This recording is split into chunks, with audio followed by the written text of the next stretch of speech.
But for a lot of younger women, what I would tell them would be that, go after your dreams fearlessly, with passion and dedication, and work hard. But don't forget to keep pushing for diversity, equity, and inclusion, because this is how we'll build a more sustainable and fairer world together.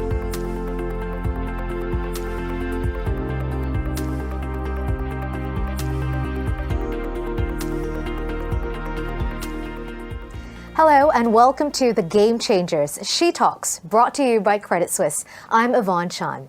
In 2015, the United Nations General Assembly adopted the 2030 Agenda for Sustainable Development as the agreed framework for international development. It includes 17 objectives and goals to end hunger, inequality, and tackle climate change.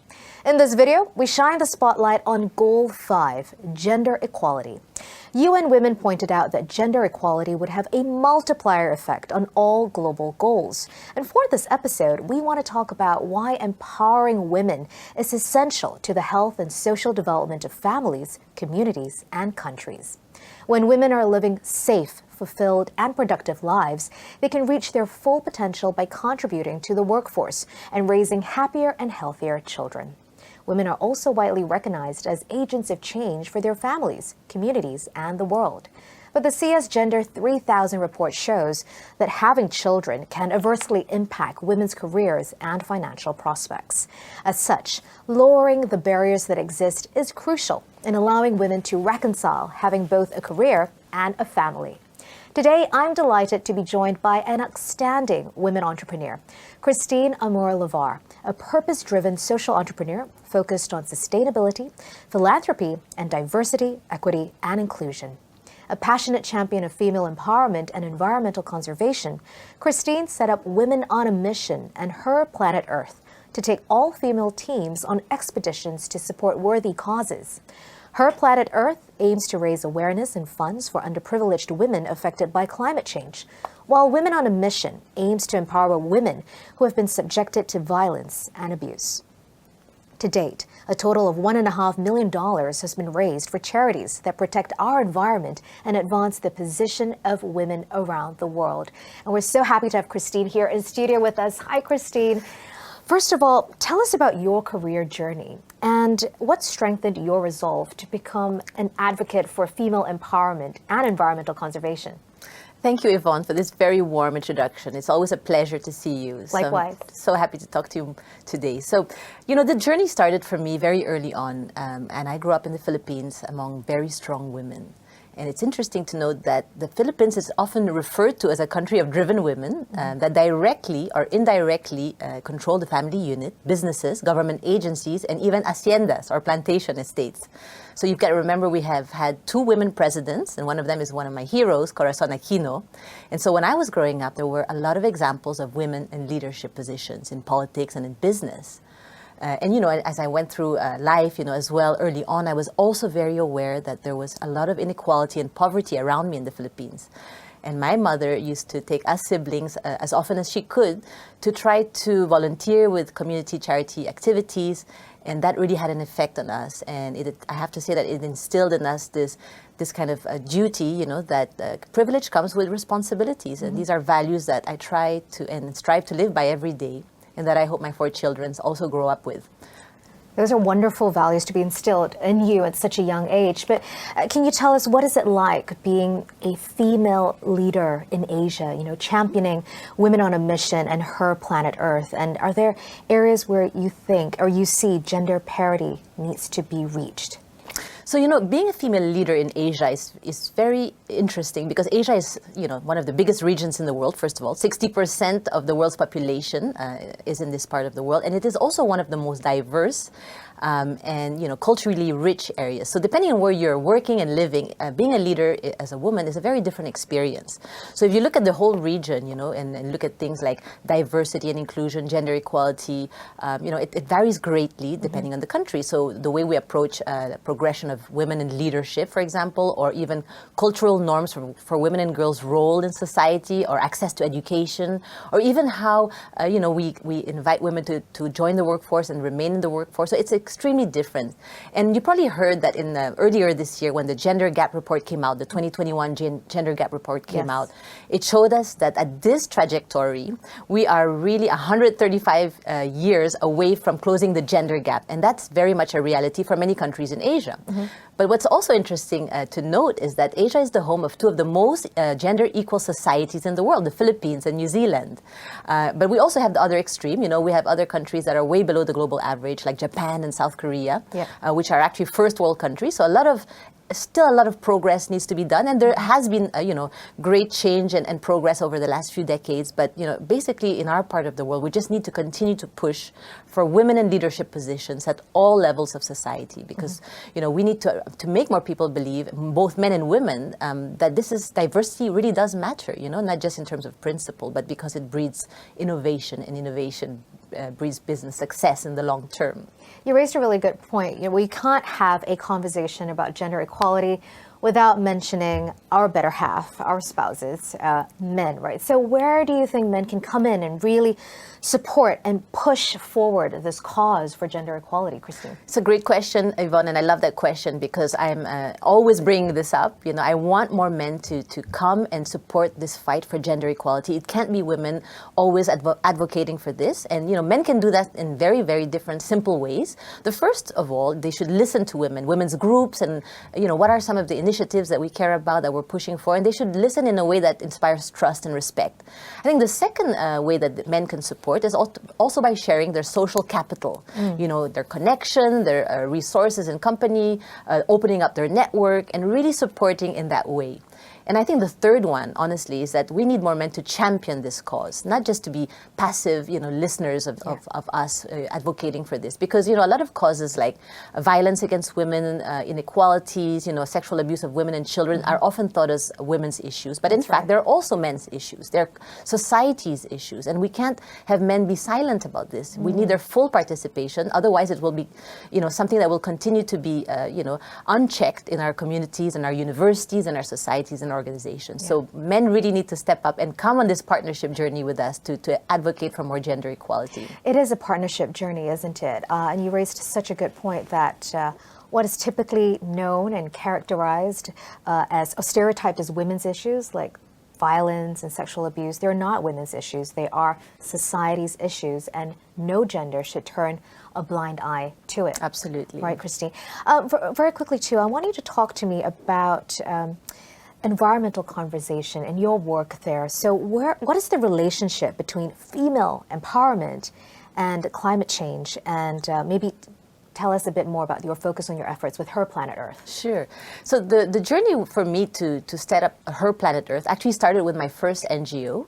So I set up an NGO about 9 years ago with two friends and co-founders. This is called Women on a Mission. You mentioned it in your introduction. Yeah, that's right. And this really opened my eyes to a lot of the issues that women are facing around the world. I mean, Women on a Mission supports women who are affected by violence and abuse through our challenging expeditions. We raise funds for them around the world, but it also allowed me to understand that women are disproportionately affected by so many other things, not just crisis and conflict, but also climate change. So this is why I set up my second NGO in parallel, Her Planet Earth, to really come to the aid and support of underprivileged women affected by climate change. And there's really a strong connection between both female empowerment and climate change as well. What have you seen in terms of the women that were affected by climate change? Do you have some examples to share with us? Sure. So, if you look at the world population, at the 1.3 billion poor people around the world, 70% of them are women. And so anytime a crisis hits, of course, it's women who are most affected. And if you look at many countries around the world, women are more vulnerable to climate change, environmental degradation, and partly because they make up the larger share of the agricultural workforce. And this is very true in Asia especially. And as a result, they also have access to fewer income earning jobs. But what's also interesting and encouraging is that even though women are the most vulnerable to climate change, we are also a huge part of the solution. And one of the best ways to mitigate climate change is to empower, invest in, and support women and help them build livelihoods that are eco-friendly and compatible and in harmony with nature. And this is what has been my focus with the last 4 years with Her Planet Earth. Our mission is really to make women more climate change resilient and also be kind to nature. And so we've been funding various projects projects around the world. Tell us about some of these projects. I'm so curious because putting them in more eco-friendly environments, maybe, or homes. Tell us more. Absolutely. So over the last few years, we've funded a series of projects, and some of them are in Africa, for example. So elephant sanctuaries that rescue hurt and baby elephants. So the funds that we raised were for them to employ more women to care for these animals that are such a big part of the ecosystem, in Africa. Other parts, for example, were projects in the Philippines that help women grow organic fruit and vegetables as a solution to overfishing. So again, making them more climate change resilient while being kind to nature. Yes. And a big part of our investment and fundraising has gone to support projects in agriculture. So in countries like Vietnam, Cambodia, Bangladesh, Nepal, that are very affected by climate change. So these are programs that help women grow crops that are more suited for the soil in their region. So for example, peanuts in areas that have erosion in mountainous areas, or even lotus flowers instead of rice when it's there's too much water, so they have to switch to lotus, for example, which are really commercially viable. And so again, it helps them build stronger livelihood so that when climate keeps changing, and these are women that are already feeling the brunt of climate change, they are a bit more resilient. And again, these are crops that are good for the earth as well in this part of the world. I see now how you're making these women who are part of Her Planet Earth projects are really a lot more climate aware, climate resilient, and so more sustainable livelihoods for them as well. And it's great that you say, the women who are most affected by climate change, they are also the easiest solutions to combat climate change. Wonderful, Christine. Can you also tell us more about your work as a very strong advocate of diversity, equity, inclusion? Why do you think it is so important, and how do we then promote that DEI and strengthen it within our own organizations and communities? So yes, absolutely. The diversity, equity, inclusion is something I'm deeply passionate about and have been advocating for many years, especially with my first NGO, Women on a Mission. And having diversity, equity, and inclusion in organization is not a quick fix. It's something that takes time, and it's a progressive way of changing a company's culture. And the reason we should all have that in organization is simply because without strong policies in place for DEI, companies are missing out on the full potential of their employees, and the business case for DEI has grown stronger every year. So, when you have strong policies and a culture of DEI being very strong, you have more employee retention and satisfaction, more innovation and creativity, and even companies have been shown to be more profitable in the long term. So that's absolutely, without a doubt, the right way to grow and develop a company culture. And there are many ways to do it, and even though it does take time, there are some simple practical ways to do that, So for example, the first thing that needs to happen is really to make sure that there's equity. So basically that every opportunity is available for all employees in an equal way, and they can have a chance for advancements of having those policies in place. Because without equity, then having initiatives around diversity and inclusion are commendable, but are not sustainable in the long term. So that really has to come first, equity. And once that's in place, and thriving, then you can really celebrate diverse workforce, and you can do this in so many creative ways by encouraging women's groups and LGBTQ groups and minority groups, and really respecting those differences and elevating and celebrating that. And then inclusion then can follow nicely because it's also an employee's sense of belonging, which is so important. And it can come through communication training as well, teaching employees and leaders in different organizations to use language that's more inclusive, so that everybody feels part of the conversation. That's wonderful, Christine. And we come back to something a lot more current right now, and that is the pandemic. Clearly that's affected all genders on many fronts for many, many months right now. How has the pandemic affected women and gender equality? What have you seen in the last few months? So unfortunately, the pandemic and its economic repercussions have had a regressive effect on gender equality. And so women have really suffered the brunt of this crisis. In many ways, women have suffered most of the job losses. I think it was in 2020, over 64 million women lost their jobs. That's 5% of the number of women around the world holding jobs versus 3.9% for men. So it's been massive. I think women lost income of close to $800 billion US dollars. And the reason for that is that a lot of the child care support, the schools that were closed because of the pandemic, you know, the lockdowns, the restrictions have affected women, and women are still the primary caregivers in many homes around the world. So that's really impacted them, and as well as the fact that because of the gender inequality that still exists around the world, women hold the lower income jobs, they hold the less secure jobs, they have less of a safety net, and so when companies were cutting jobs, again, women suffered the brunt of that and lost the most number of jobs around the world. So it's really been an issue. It's moved us back, I feel, a few years in terms of our progression and with the gender parity movement that we're trying to push for. And as we come out of the pandemic, what's really important is that employers and companies around the world really need to support women, give them more flexibility at work, you know, give them more safety nets, and support them in different ways with childcare support. Otherwise, they'll have to, again, choose between their careers and caring for their children. But it can be done, right? Being a mom that's present for your children and a successful career woman. I mean, I'm talking to her right now, right, Christine?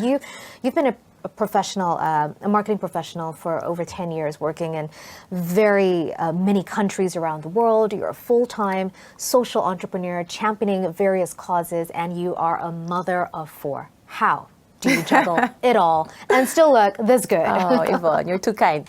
You know, and I have to say that, you know, I've been very lucky with the support I have. First of all, you know, I have a great support at home. My husband is incredibly supportive of everything I've been doing with my career.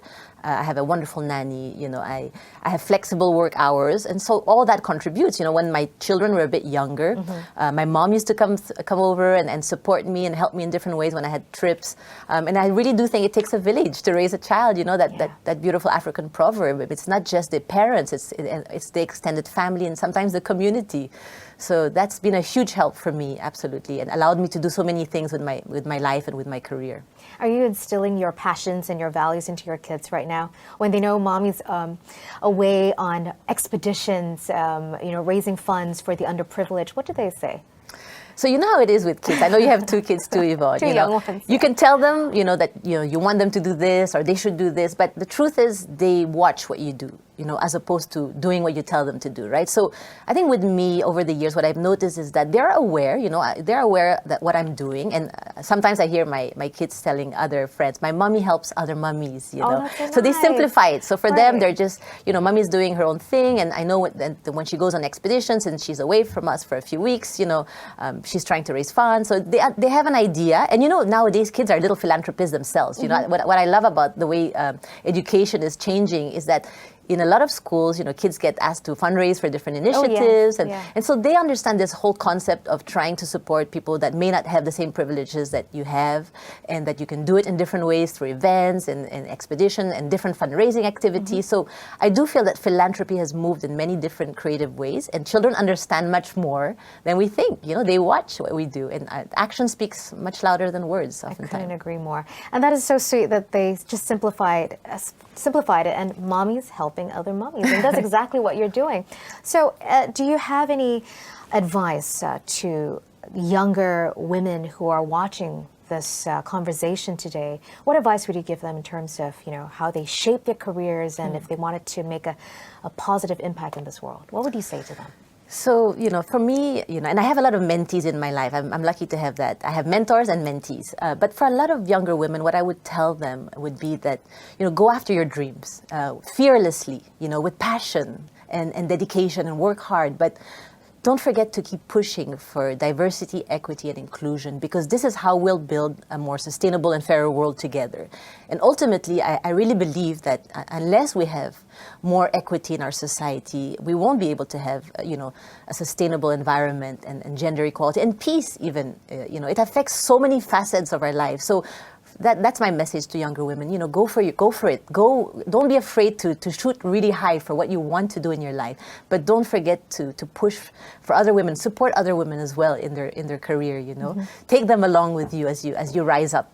You know, and so that's my message to them. That's a beautiful message. You've heard of the saying, women supporting women. When women support other women, great things can be achieved. And So I think true. that really sums up this conversation today. It's been such a pleasure speaking to you, Christine. I feel like I've also gained a lot just from listening to you today. And really, it's that reminder to keep that mindset of DEI, you know, always living and breathing it, even when you go out and meet different people in different scenarios, and remembering again who you can take with you along the journey as you shoot for your dreams. It's been a pleasure speaking with you, Yvonne. Thank you so much. Thank you, Christine. You've been watching The Game Changers She Talks, brought to you by Credit Suisse. We'll see you next time. Goodbye.